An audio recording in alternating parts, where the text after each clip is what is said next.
Well, Billy Napier says Mississippi State's improved everywhere, but we'll see just how much he's smiling once the Bulldogs roll into Gainesville.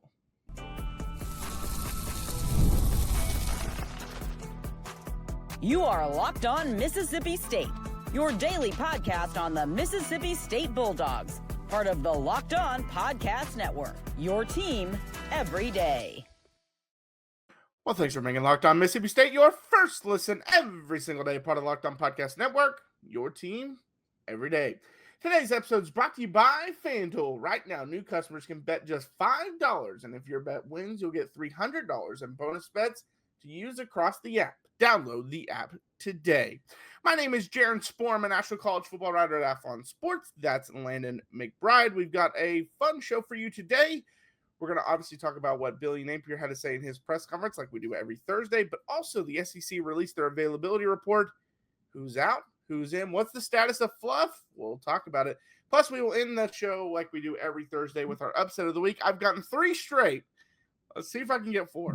It's going to be tough. But first, let's talk about Billy Napier and what all he had to say at his press conference. Landon, was there anything that just kind of jumped out to you? I mean, there was a couple things. Some of it, your normal kind of coach speak kind of stuff that everyone says when they're talking about a new opponent. But when he got into the point where he said, I do think defensively they added wrinkles. It's year 2 as a program, and you can see the improvement. And then says, I think they play hard. I think they're tough, stuff like that. So, I mean, yeah, the defense, which is something we've talked about a lot recently with how good this defense has been. And, I mean, that's one of the first things he pointed out when he started getting into specifics before he got into the offense was how good this defense has been. Yeah, and we've talked about it many times. That's might be the biggest surprise about Mississippi State this season. Like, we thought they would take a jump defensively, but we didn't think they'd take the jump they've taken, and they've taken a massive jump defensively. We thought the massive jump would come on the offensive side of the ball, but it's come defensively, led by Jaron Manning, Isaac Smith, who we'll talk about on the availability report.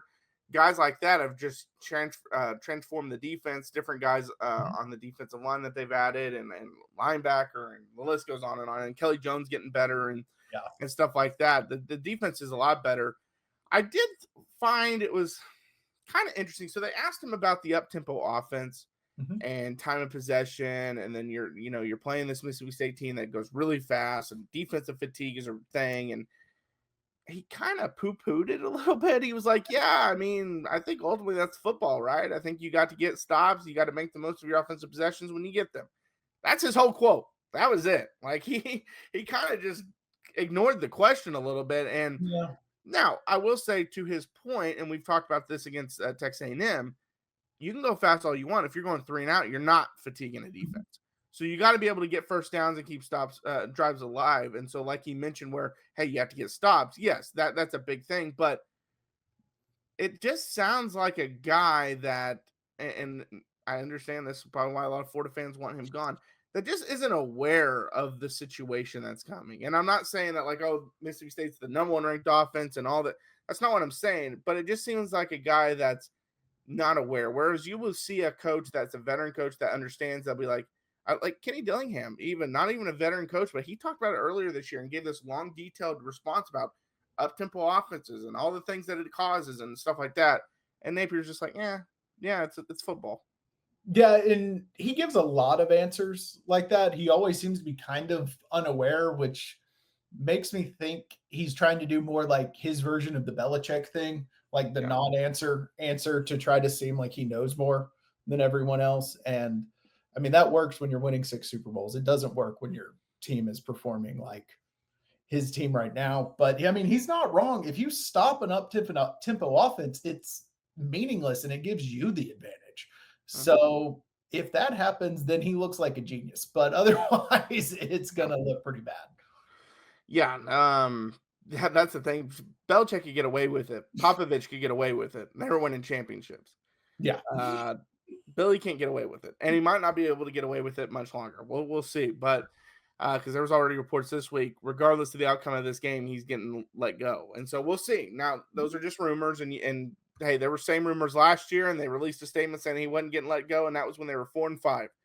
Then they rattled off 4 straight wins, and he wouldn't let go. So you never know, but He also talked about Blake Shapen. He said Shapen's been playing ball for a long time. He mentioned his time at Baylor and things like that. He said he's benefited from being in the system for the second year.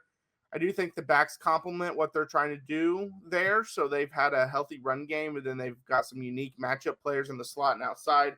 So continuity in system, he's benefiting from that. And he's a scrappy player. He's been very effective in his career. So there'll be things that come with him that we'll have to be prepared for. He can make some plays with his feet as well. So he's off to a good start. And that's also, you could kind of tell he's a little bit downplaying Shapen as well on that answer, because he mentioned the running game and how great the running game is. And then he mentioned the other variables, which are important, like being in the system for the same amount of time, stuff like that. That is important, don't get me wrong. But he didn't say, oh, he's got this strong arm, he's very accurate, all this stuff, because I personally think it's because they think they got an advantage here. I think so too. And I think a lot of this could also come from being at home. I think he's maybe counting on that a little bit too much. Although, I mean, I think if you ask some of the people in our comment section, they would say Napier is giving Shapen too much credit. But he does seem to be discounting the offense as a whole almost, because he just kind of goes, oh, they have some speed at receiver. They're a good running game. Yeah, they run up tempo, but so what? Like, that kind of is. And then he mentions Traore is a mismatch player. Mm-hmm. That's like the extent of that comment. I mean, he seems very kind of aloof about the entire offense. And I don't know if it's some kind of thing where he thinks he has some kind of schematic advantage and he doesn't want to accidentally say something that lets the advantage out of the bag or what. But he's given a lot of non-answer answers. Yeah, no, he is. And part of it might just be frustration with how the season's going. Yeah. Other part of it might be that the report is accurate. He's not going to be back next year. He knows he's done. Yeah, and so it could be a lot of things. You never know. And it could be, we've seen it many times where a coach knows he has a good game plan and he just doesn't want to say too much, like you mentioned. And so he's keeping them very short, very businesslike, and they go about it that way. And then the play on the field kind of shows that. And so we'll see if that's it.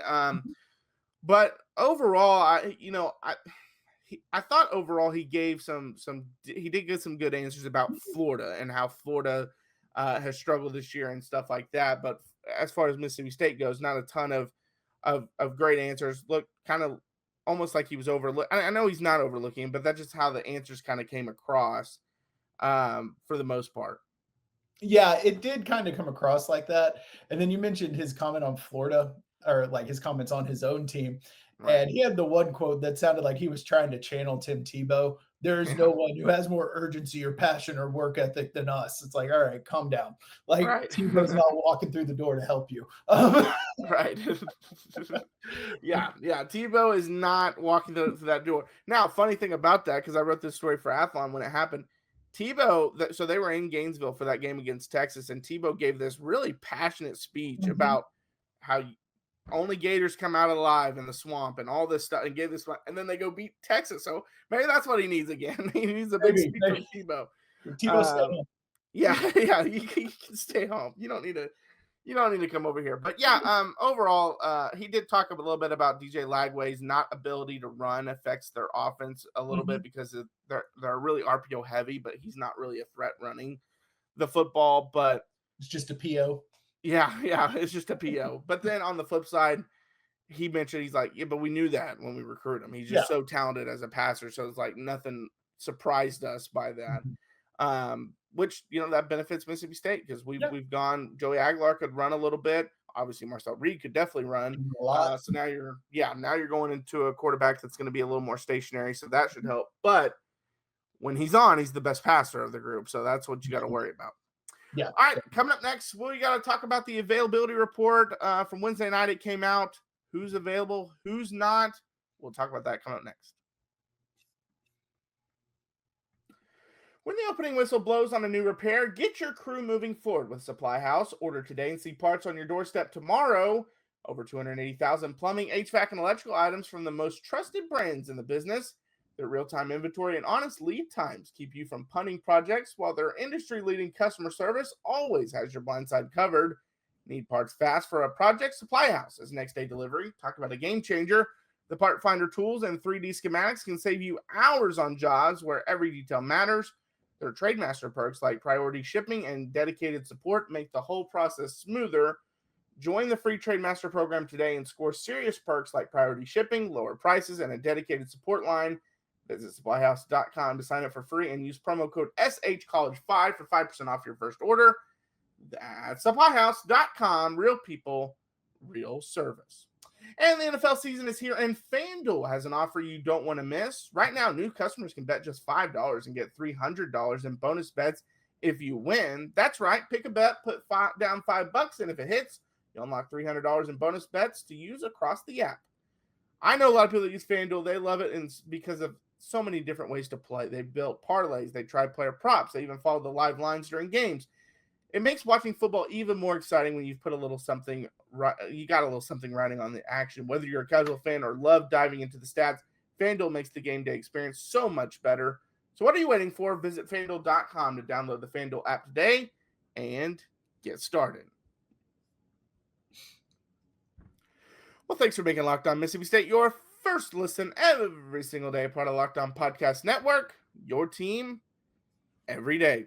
All right, so the availability report came out, and we got to get to what everyone is interested in, and that is Will Whitson, Brendan Smith, and Blake Steen are officially out. I understand it. You want to know what Fluff is. Fluff is actually – so they earlier this week, Levy said Fluff is doubtful. He is officially listed as out. So I now we have seen players that were listed as out. The week progresses, they get moved to doubtful, and some of them even end up playing. Yeah. But I would just go into it knowing Fluff is probably not going to play. The other big ones were Albert Reese and Isaac Smith. Both were listed as questionable. So I was hoping for a probable or even not to be listed because you had a whole bye week and they were kind of listed as questionable before the A&M game, before the very end. Then they got moved down. And so it almost felt like they had a chance to play against A&M. So you were hoping there would be even more progress. But it's just not looking that way. Yeah, it seemed like before the A&M game that Isaac Smith was closer than Albert Reese was. Like right. It just kind of that's just based off of how Levy kind of talked about their injuries. So I really expect him to either be probable or not on it.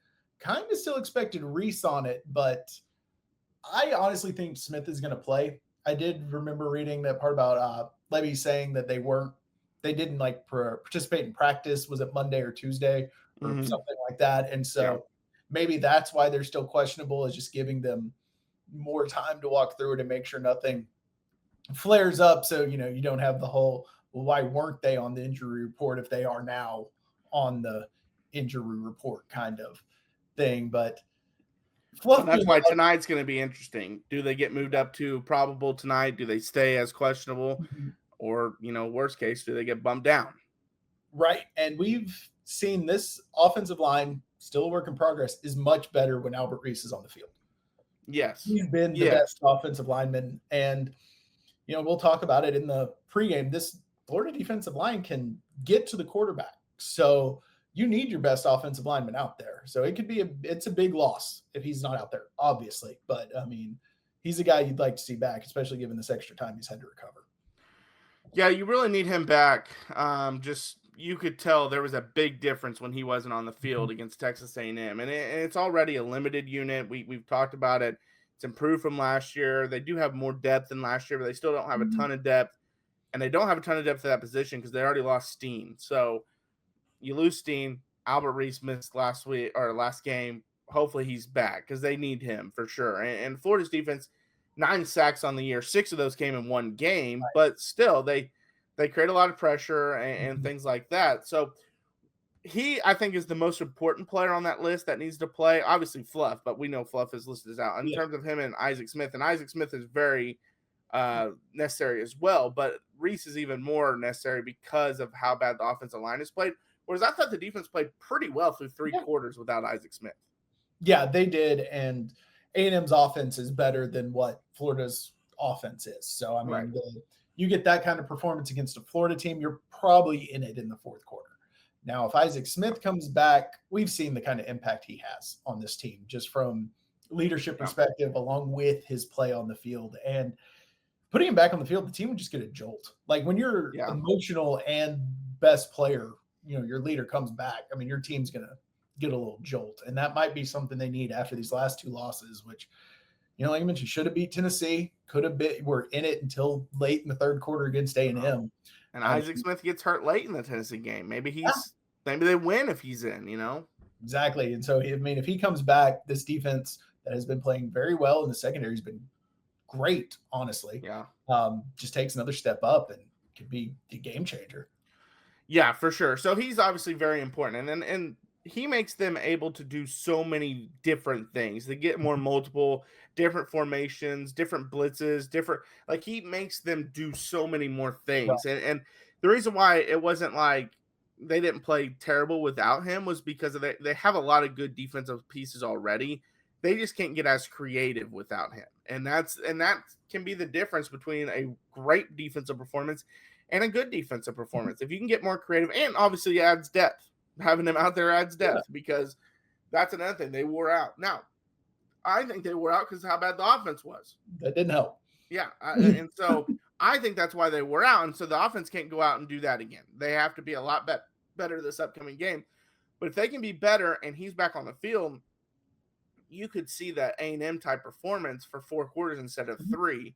And the thing is, A&M's offense is better than Florida's offense. Even when Florida had its best game against Texas, it doesn't touch how good A&M's offense can be. A&M going into that game had the bad game against Auburn, but outside of that, A&M's offense has been really good this year. Yeah, and you factor in, and of course, Lagway, not exactly the most mobile quarterback, and Reed can run all over you. So, that right. Alone will help your defense performance be better. And Isaac Smith, he can do so many things that it frees up other people to do other things. Yes. So it just makes everything more fluid, a little bit more unpredictable. And hey, maybe Albert Reese coming back is what helps this offense play better, which then helps the defense play better. Got to play that complementary football. Yeah, have to play complementary football. And so fingers crossed for Thursday night's availability report. They still might not reveal anything, so it might take till Friday, and I believe Saturday mornings they usually drop another one. So it might take all the way till then before we know some more details. But hopefully we can get a positive update later on tonight when that drops. But all right, coming up next, we will reveal our upset of the week. Can I stay on a hot streak? I don't know because I can't really follow my strategy. I'll talk about that coming up next. Mazda crafts cars for those who do more than simply move. Mazda delivers confidence with every ride, with more IIHS Top Safety Pick Plus awards than anyone else as of August 2025. You can feel the Japanese craftsmanship in every detail, from the metallic accents to the available Napa leather upholstery. You can make everyday drives feel like anything but, from smooth handling to intuitive controls. Like our players, we sweat every detail, because when you make every move count, impossible becomes irrelevant.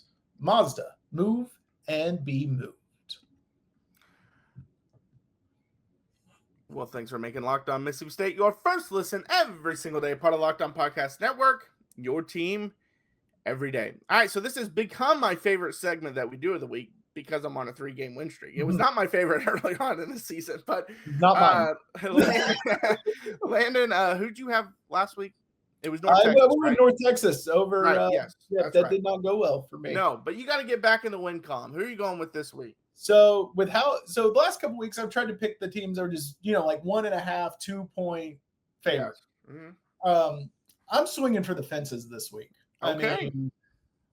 Arizona State over Texas Tech. Okay.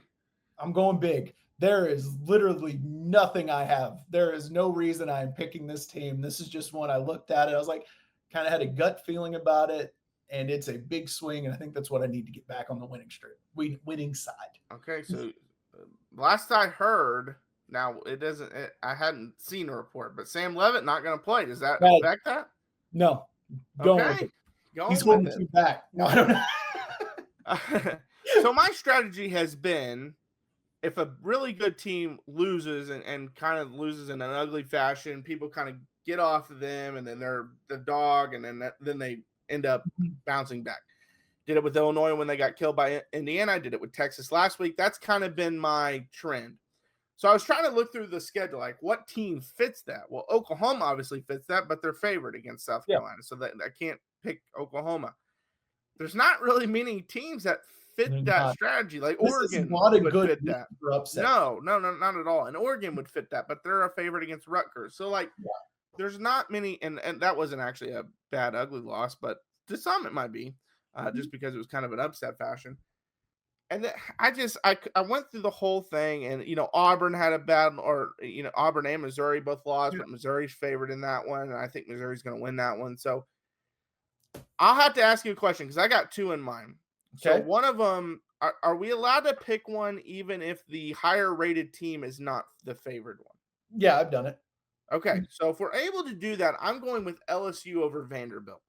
Okay. It's at Vanderbilt. Vanderbilt's actually favored by 2.5 points. LSU's number 10, Vanderbilt's number 17. So that's why I asked that, because not an upset in the rankings, upset according to the betting line. Though. Yeah. My other one that if you said no to that was, and I didn't feel great about this one. I felt better about the LSU one. But was Washington over Michigan. It's at Michigan. Yeah. Michigan's favored by 6.5. I don't love Michigan this year. I like Michigan. I should say Michigan feels like that really young team that is so close to breaking through, but they probably are going to do that next year. Not this year. They're going to do it next year. But people are still looking at them as the team that won the national championship 2 years ago. And so they're getting a lot of boost for that. And understandable, so they were great that year. But and that usually carries over a few years. It always does for every team. And I just think Washington's really good. And I think Jed Fish is a really good coach. We're talking about Florida, and we talked about their possibly firing Billy Napier. Jed Fish is a coach I would look at if I was them. I don't think they will, but that's absolutely a guy I would look at. He's got ties to the area, and he's a great football coach. Mm-hmm. I really like Damon Williams. I think their offense is really good. They're also is the most fun running back. I love. Jonah Coleman. Yeah, Jonah Coleman's the little guy who runs and bounces around like a bowling ball. He's so much fun to watch. Jonah Coleman is a lot of fun to watch, and he's had a great year at Washington the year before, and he came from Arizona, so he followed Jed Fish over there. But I just think, and Washington, I will also say, is very similar to Michigan in terms of it feels like they're a year away from breaking out. I just think their quarterback is already here, whereas Underwood is still the year away. So I'm going to go with the quarterback, Williams, getting the job done.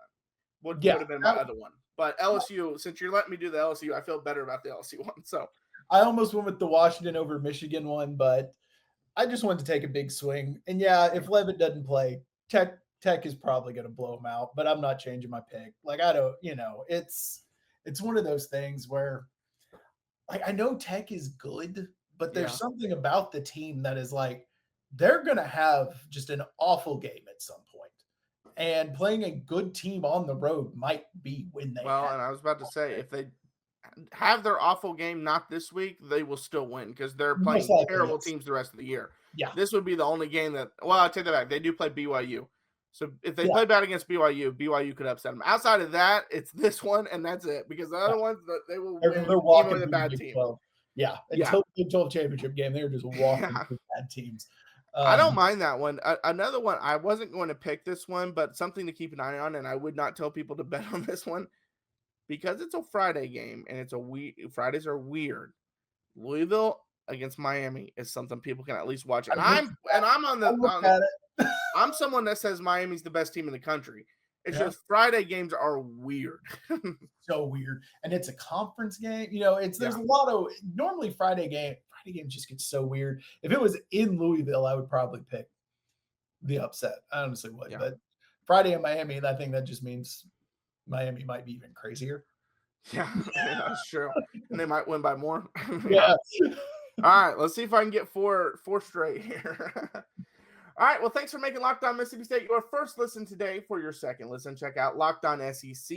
Chris Gordy breaks down the best conference in college sports, from the rivalries to the championship and every game in between. Find Locked On SEC on YouTube or wherever you listen to podcasts. Part of the Locked On Podcast Network, your team every day. My name is Jaron. Check out my work over at Athlon Sports. That's Landon. Follow us, Locked On Mississippi State. We're on YouTube, Instagram, TikTok, and Twitter. Post daily videos Monday through Friday. We'll be back with our pre- and post-game videos on Saturday. So don't miss that. And until next time, Hail State. Hail State.